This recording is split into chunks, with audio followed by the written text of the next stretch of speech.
Hello there, Sarah, Sonia, Ryan, Cara and Tim. I'm James Marshall from Talking 8. Some of you will know me already, you'll have worked with me.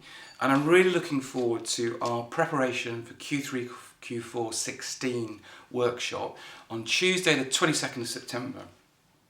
So I've spoken to Rob Sheldon, Amy Dickinson and Holly Turnbull. And I don't want this day to be a conventional presentation skills workshop with lots of theory. You've got a really important pitch coming up in October, and I wanted this to be a preparation for that pitch. I want you to have a really impactful launch, so the audience get excited, motivated, and really clear about all the things that are happening at Canterbury to make it a global brand. So in order for that to happen, I think we need to practice. It's simple as that. So I will need you to turn up in September with a presentation so we can practice it 3 times. I'm also going to make this a lot of fun. My workshops tend to be sort of high energy and I want you to take an awful lot of it. This is what we tend to do now with Speedo and Berghaus, and it's worked really, really well. So I need you to have a presentation when you arrive on the 22nd of September.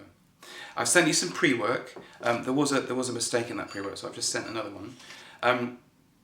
And I want you to just feel free to ignore it. If you want to turn up with your own presentation because you like your own style, I know how experienced you are. That's absolutely fine. But in this document I've sent you, there are some really good tips written by some of the world experts, and just have a look. So the document puts its focus on 3 key areas.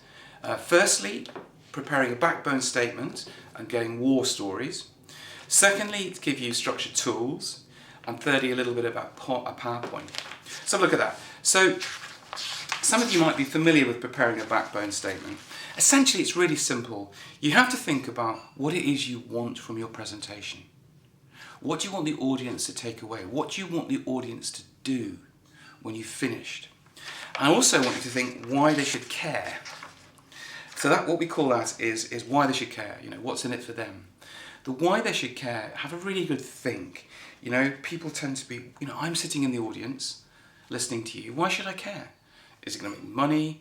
Is there part of a sort of momentum? Is there a lot of social proof going out there? Other people are buying it? Or might I get left behind, missing all this huge energy that will come from the World Cup? So you need to think of those 3 reasons. A backbone statement is really simple. You just combine what you want with 3 reasons why people should care. So I want you to buy more England rugby shirts because this is a unique opportunity to make money after the World Cup. It's a growing global brand and we've got fantastic marketing tools. So once you've done that, I need you to think about stories. Stories are so important. It's what Berghaus used to be rubbish at and now they're brilliant at.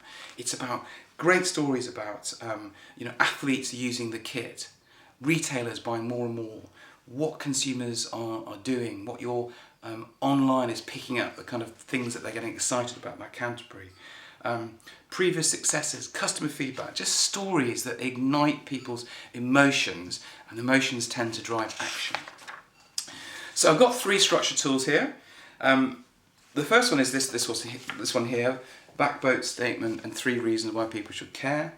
It's all about opening with a bang, giving some context, giving the agenda. I'll explain that in a second. But really think about your 3 why people should care. So ours was making money, global brand, marketing tools. And they become the 3 middle columns, which you just fill in. So you're basically building up those 3 why people should care and finishing with a backbone statement. I've also called another idea the Big Bang. Have a look at it. This was used by, this is rather than creating a backbone statement. The Big Bang is often used in when you've got something really particular about your product. So we use this with Berghaus. So for Berghaus customers who are dissatisfied with the current offerings of, they've currently got a shoe that can be used in all terrains. So our product is, just explain it, its key features, it's plastic, useful, and it's unlike any other product. And our product is describing the key features and it gives you what summarises your gold, your unfair advantage. So for this all-terrain shoe, it's the only product on the market, flexible at the right price.